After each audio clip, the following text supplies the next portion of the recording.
we have mixed feelings about that because we love the show when we work on it, and of course, if you do something long enough, you can get tired of it. You can get tired of screaming. Trust me. So it was a mixed feeling of bittersweet, you know, sad it's over, but like kind of the end of a chapter. And so we're moving on with our lives, and then a few years later they're like, oh, we're going to do Dragon Ball Z Kai. And we were actually really excited because we knew we were going to get to redo a lot of things that we felt gotten wrong the first time around. And so we were able to correct a lot of those things. And that's kind of unprecedented in the dubbing world in anime, to be able to redo stuff that you've done before. So we were kind of lovingly sick of it, but you know what I mean? We you know, it's a weird thing. If you work a job for a long time, you know, you can't get tired of it, and we'd been doing it for years at that point. So, but we, like I said, Goku and the whole Dragon Ball Z thing. I mean, I owe my whole life to the show. Really, I do.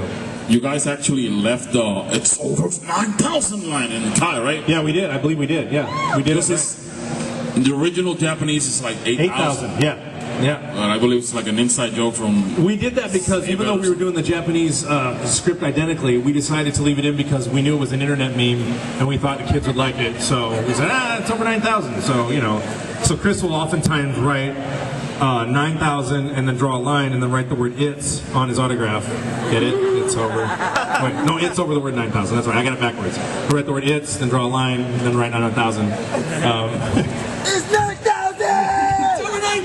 I'll do that in a second. Okay, let's get some people in the back, because I've been picking, way back here with Jesus here. Jason. I give people nicknames all the time. You kind of look like the new Jason Mraz, kind of. Well, actually, on the subject that he was talking about, I was about to ask you if, when they redid the script, did you have any kind of favorite lines that were left out that you couldn't redo or do over?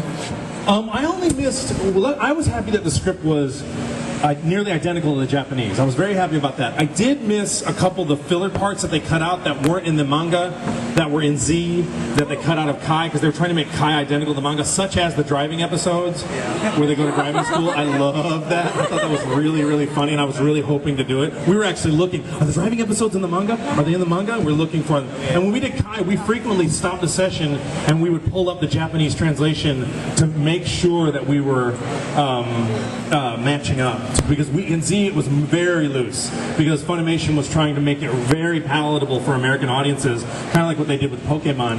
And, you know, I can't fault them for that on one hand, because I understand they're making a business decision, but I feel like the story of Dragon Ball Z is so powerful, because it's based on the legend of the Monkey King and the Great Journey West, that if they just gambled on it being a hit the way it was, it could have been bigger the first time around, in my opinion.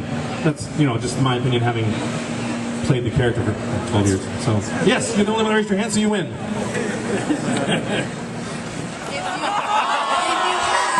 I knew that question was coming up. And if you have, what's your feel about it? What would you change? Everything, but specifically. I'm going to drink some water here for I have mixed feelings about that. I will say, I have not seen the movie.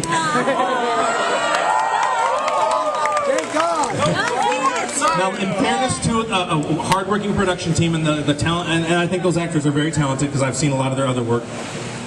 And in fairness to the director, if I were going to give it a nice review based on the trailer, I would give it this review.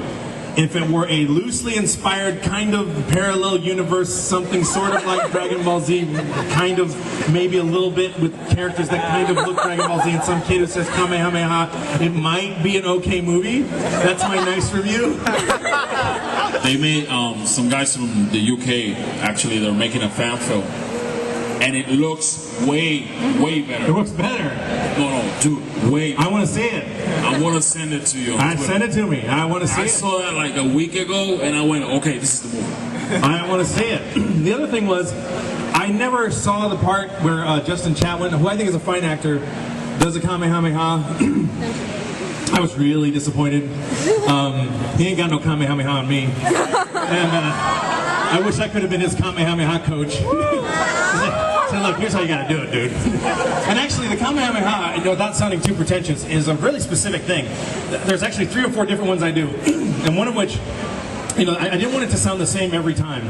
So you have ones that go Kamehameha, and you got other ones that go da da da da, and anytime it's nasty or flat, I try to do a flat 5, flat 7 kind of chord thing to where it's more cutting, and I'll bend it. Or sometimes you can hear some of the Kamehamehas that are very smooth, and sometimes it's like you know, it depends on how mad Goku is. I try to vary it up, and I also had this stupid idea when I first got on the show that somehow I could make every fight reaction different, not realizing that there are about 8 million fight reactions in Dragon Ball Z. So my first episode, I'm like, oh, I'll make this sound different than that, and that sound like different, man. And to this day, I still try to do it. And all those reactions, when you see them fighting really fast, they're going, blah, blah, blah, that's me doing this.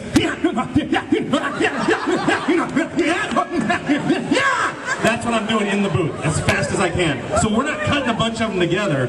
We're doing it all, you know, like really fast, because they're going so fast. And I used to try to sneak in words in between, like, "Miss me," but I only did that once and didn't work. So, yes? Oh, okay, Draco wants to ask me a question, my bodyguard for the weekend. What was your question? He wanted to ask you what line did you actually use when you got the Goku part? Oh, well, I don't remember. I know... What was my audition?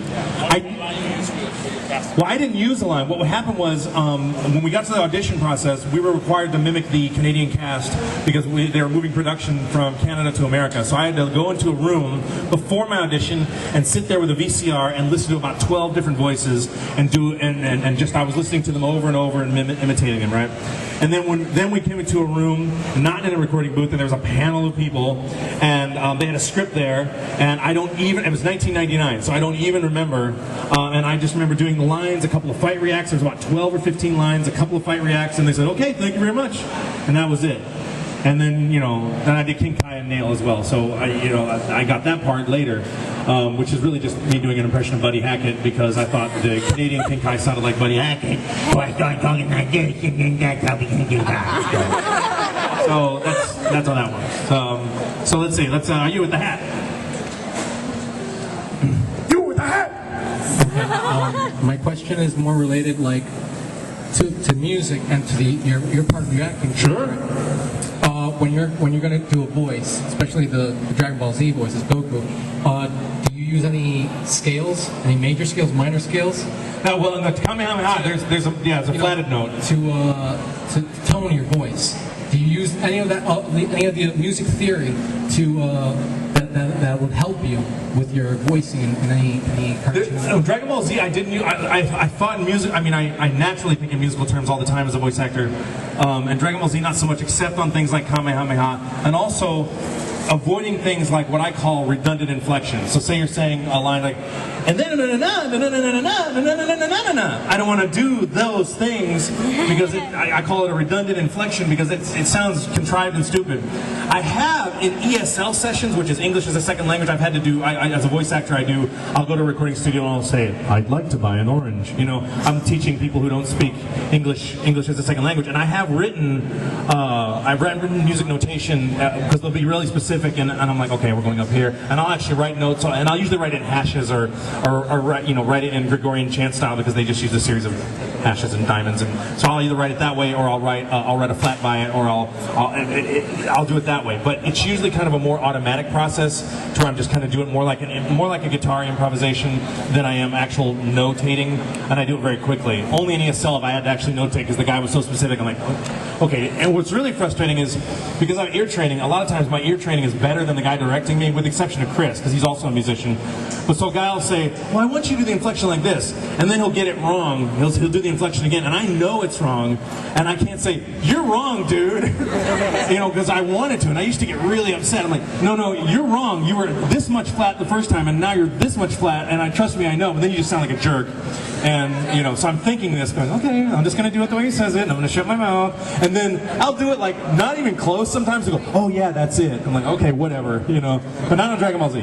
Only time I thought music was typically on power-ups, like, I would be thinking about how far I have to go in my range, and, from the low to high, and I would think about it in the Kamehameha. That's it. That's an interesting question, yeah.